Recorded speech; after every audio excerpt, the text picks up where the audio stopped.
Jasmine Tan, YouTube's so-called girls girl, has been on an absolute roller coaster. 1 minute, she's your empowering big sister, hyping you up with self-love and confidence tips. Arrogance? Nuh-uh. You don't need that, baby girl. The next, she's getting dragged for hypocrisy, faking social experiments, and, oh yeah, Search for ugly boys. Oh my god. There's actual results.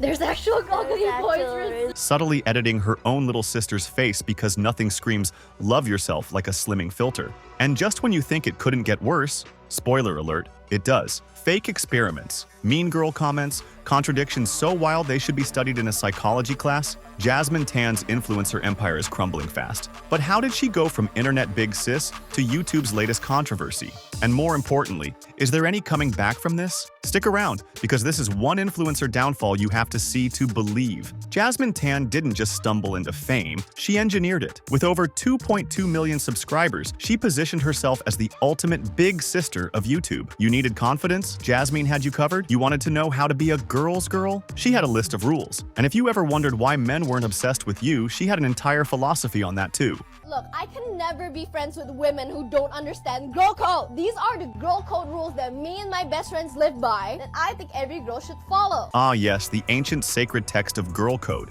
I'm sure historians will be studying this for centuries. Jasmine had all the ingredients for viral success. She was charismatic, confident, and her takes were just controversial enough to keep people talking. She had a knack for packaging up digestible advice that, on the surface, seemed empowering. But here's the thing about influencers who build their brands on perfection. Eventually, people start looking a little closer. And once they did, well, let's just say, cracks in the foundation were a lot bigger than expected. So what happens when an influencer desperately wants to prove their point, but reality refuses to cooperate? Simple. You just make something up. Jasmine's so-called social experiment on Pinterest was supposed to be her grand revelation. The video went viral for proving that society treats men and women differently. But there was just one small issue. It was completely fake. Now open Pinterest again, Okay. and then search for ugly boys. Oh my god. There's actual results. There's actual ugly There's boys actual results. Wow, a conspiracy right under our noses. Except, spoiler alert, Pinterest doesn't actually work that way. If you search ugly girls, you get nothing.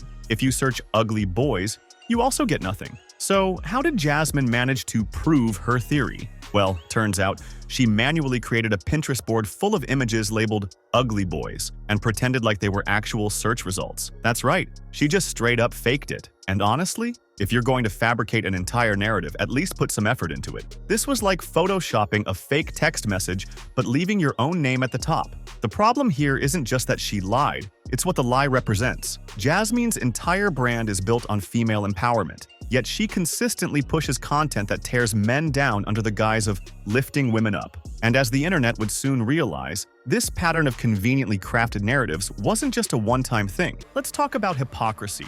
Because if there's one thing Jasmine excels at, it's saying one thing and doing the exact opposite. Jasmine loves to talk about self-confidence, about how women should embrace their natural beauty, how beauty standards are oppressive. So imagine everyone's surprise when people noticed she was using a face slimming filter on her little sister. Ah yes, self-love, except for when the camera loves you a little too much and you have to tweak reality. The thing is, Jasmine knows what she's doing. Her audience is young, impressionable, and looking up to her as some sort of self-confidence guru. But what does it say when even she doesn't fully practice what she preaches? You can't scream love yourself while actively editing reality to fit a very curated version of what self-love actually looks like.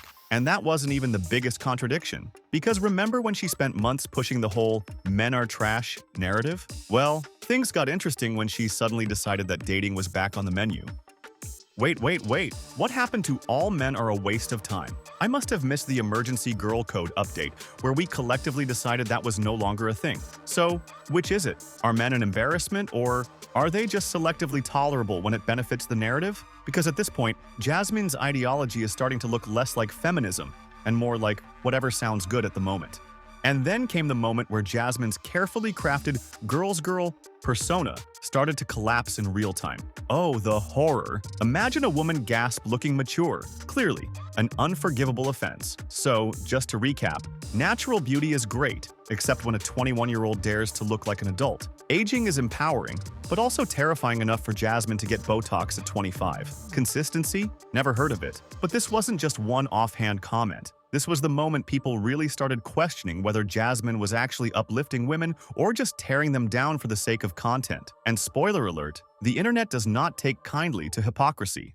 You know the saying, what goes around comes around? Yeah, well, Jasmine Tan's entire online presence just took a nosedive. And it wasn't a graceful cinematic fall. It was more like watching someone trip down an escalator in slow motion. Painful, awkward, and completely avoidable. As soon as people started connecting the dots, fake social experiments, contradictions, unnecessary jabs at women, the backlash came fast. Her once loyal fan base? Yeah, they weren't loyal anymore. Her comment sections turned into a battleground, with fans demanding explanations and others just straight up clowning her hypocrisy. And how did Jasmine respond to all this? With grace? With accountability? With a well-thought-out apology? Nope, she doubled down. Oh well, that settles it then. Everyone, pack it up. Jasmine still likes herself, so I guess everything is fine. Case closed. And just in case that didn't quite hit home, she had more to say, right? Because nothing says self-awareness like publicly roasting the very people you once claimed to want nothing to do with. But sure, let's pretend this was all part of the plan. Here's the thing, a non-apology is so much worse than an actual apology. Because when you get caught being fake, doubling down just makes you look even faker. The internet might forgive one mistake, maybe even two. But an entire career built on contradictions, backtracking, and fake empowerment? Yeah, that's not the kind of thing people forget. And it's not just about Jasmine's personal reputation. It's about the message this sends. If you build a platform on self-love but secretly promote insecurity, if you talk about girl code but have no problem tearing down other women, if you tell your audience to never chase men but then do a 180 when it suits you, at some point, people are going to stop listening. The shift in her audience's reaction was immediate. Fans who once flooded her comments with Yas Queen and Preach were now hitting her with a brutal reality check. So, the question remains, can Jasmine Tan make a comeback? Well, let's break it down. The influencer redemption arc. We've seen it a million times before, haven't we? Step 1. Disappear for a strategic amount of time. Long enough for people to forget, but not too long that they move on completely. Step 2. Return with a highly produced apology video, preferably with soft piano music and a few deep sighs for dramatic effect. Step 3. Reinvent yourself. Maybe drop a podcast. Maybe go on a self-reflection journey.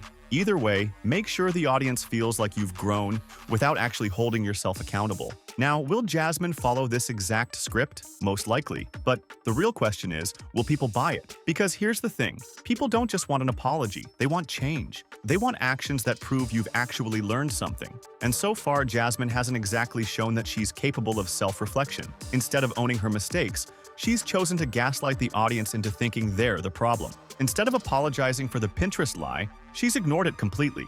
Instead of admitting that her self-love brand was riddled with contradictions, she's probably brainstorming another viral short to distract from it. And honestly, that might work for a little while. But the internet has a long memory, and once you've lost people's trust, it's almost impossible to get it back. So, what's next for Jasmine Tan? Will she follow the typical influencer redemption arc? Will she keep pretending nothing happened? Or will she actually, and I know this is wild, genuinely reflect on her actions and make a real change? Let me know what you think in the comments. Can she bounce back from this? Or is her brand permanently canceled? And while you're here, check out my deep dive on another influencer who never saw their downfall coming. Trust me, you'll want to see this one.